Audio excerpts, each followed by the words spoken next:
BNP chairperson Begum Khaleda জিয়ার কবর জিয়ারতে আজও সমাধি সৌধে মানুষের ঢল ছিল চোখে পড়ার মতো।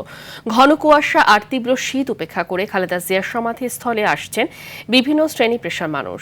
শ্রদ্ধা জানাতে আসা মানুষরা বলছেন বেগম জিয়াকে নিয়ে তাদের আবেগের কথা, আর নেতাকর্মীরা করেন প্রিয় নেত্রীকে নিয়ে স্মৃতিচারণ। আরও জানাচ্ছেন শামীম চৌধুরী।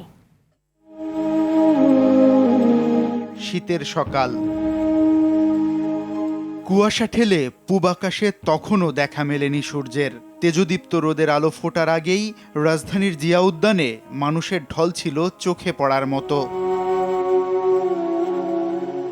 মৃত্যুর 6 দিন পরও সাবেক প্রধানমন্ত্রী এবং বিএনপি চেয়ারপারসন বেগম খালেদা জিয়ার কবরে শ্রদ্ধা জানাতে আসেন বিএনপির নেতাকর্মী সহ বিভিন্ন শ্রেণী পেশার মানুষ।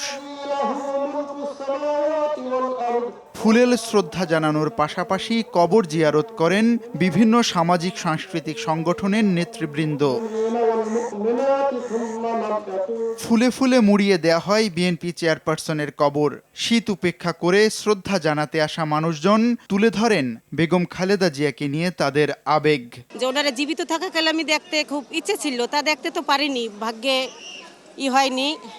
এখন আমার হাজবেন্ড খুব অসুস্থ, সার্জারির রোগী, তাও আমি আসছি। উনি খুব ওনার ভক্ত। ওনার মতো একজন মানুষকে আমাদের বাচ্চাদেরকে চেনানোর জন্য নিয়ে আসছি, যে উনি একজন আপসীন নেত্রী ছিল, আমাদের দেশে কেমন ছিল বাচ্চারাও জানুক, দেখুক। নেতাকর্মীরা করেন প্রিয় নেত্রীকে নিয়ে স্মৃতিচারণ।